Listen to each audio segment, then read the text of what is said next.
Hi, welcome to Zgadgetreview. Finally, Sony has come to their senses and they are going to keep the PS3 store in the PS Vita store. But they will still be closing the PSP store because, they want to save face, but they don't want to admit that they're wrong. This is a quote from Jim Ryan. Upon further reflection, however, it's clear that we made the wrong decision here. So today, I'm happy to say that we will be keeping the PlayStation Store operational for PS3 and PS Vita devices. PSP commerce functionality will retire on July 2nd, 2021 as planned.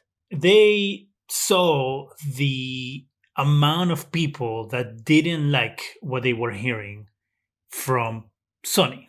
People were concerned about their games going away when it came to the PlayStation 3 and PS Vita.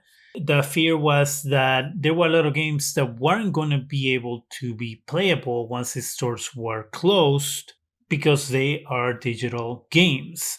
And so the fact that they have listened to people saying, that the fear that they have about the stores closing and losing access to their games is a good thing. It means that hopefully Sony is listening to other things as well when it comes to their system.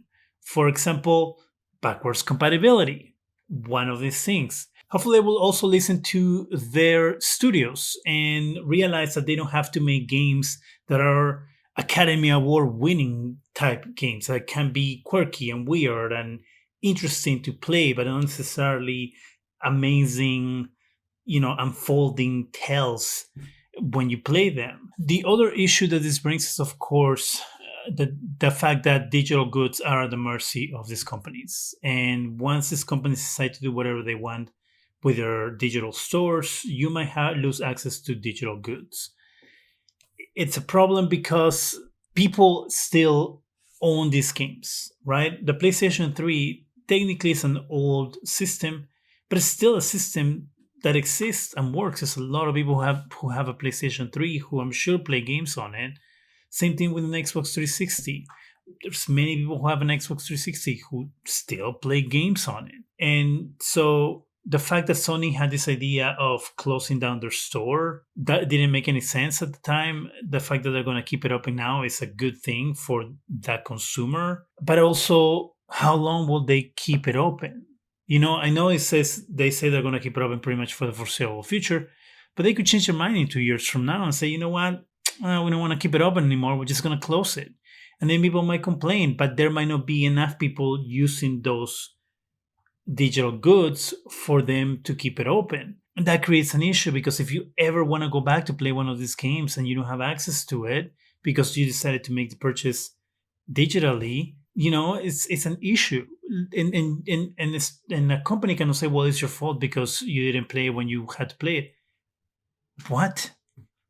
I bought it. I choose when to play the game. If I want to play the game 10 years from now, because now I'm getting around to it, it should be okay for me to do that, right? I just hope that this issue that could have been created by Sony closing these stores is revisited and is looked into more, and the companies are held accountable for keeping these goods alive for the people who bought it.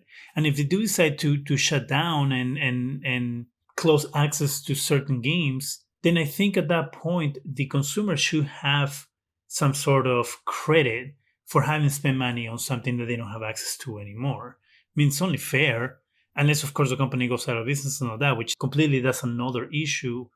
If that happened, like if Sony went out of business and say, hey, we're not going to do PlayStation, doesn't work for us anymore, we're shutting it down, kind of thing, And never say never, because we've seen many, many, many huge corporations go out of business. Nobody thought they were ever going to go out of business, so it could happen.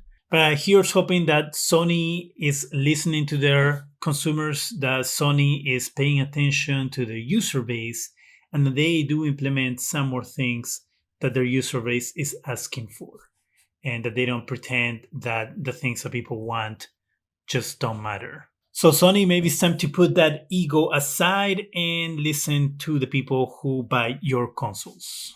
What do you think about digital goods? Are you afraid that one day you might not have access to the digital stuff that you have purchased? Let me know in the comment section. That's it for me. Go ahead and subscribe. Give us a thumbs up. It really helps the channel. Go ahead and hit that bell so you can be alerted every time we have new videos. And thank you very much for watching.